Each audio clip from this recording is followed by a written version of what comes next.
What will happen to the British economy after Brexit?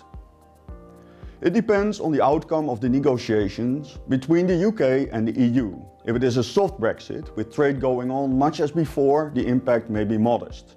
But what if the talks break down and trade comes to a standstill? This is what would happen, according to a study I did with a team of international researchers. More than 2.5 million UK jobs would be at risk, about 8.2% of all employment in the UK. And almost £140 billion of UK GDP would be put at risk annually. We calculated the effects on 54 industries. In the most vulnerable, like financial services, hundreds of thousands of jobs are at risk. Why are so many jobs in these industries exposed to Brexit? Because these industries are large and rely strongly on trade links with the EU. The barriers that Brexit would likely bring puts part of their economic activity at risk.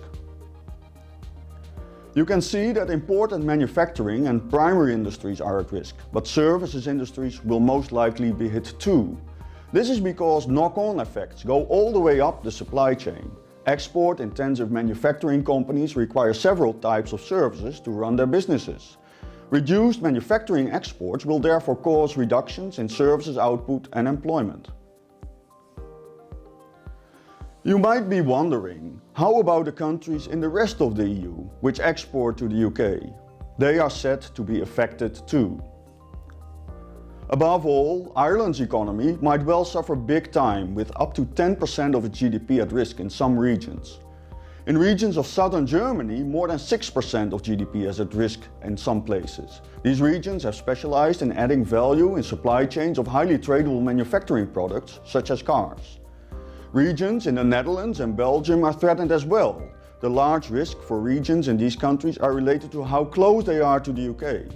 Countries that are close by tend to trade more together, as transportation costs are lower. But nowhere is said to be hit worse than the UK itself. In some places in the UK, as much as 17% of GDP is at risk from Brexit. These regions are mainly located in northern and western England. These regions that tend to be poorer than the UK average. Hence, we think that Brexit will make economic inequality worse across regions in the UK. A strange irony is that many of the most vulnerable places also had the highest support for leaving the EU, despite their dependence on trade with the rest of the continent. I'm Bart Los and I'm Professor of the Economics of Technological Progress and Structural Change at the University of Groningen.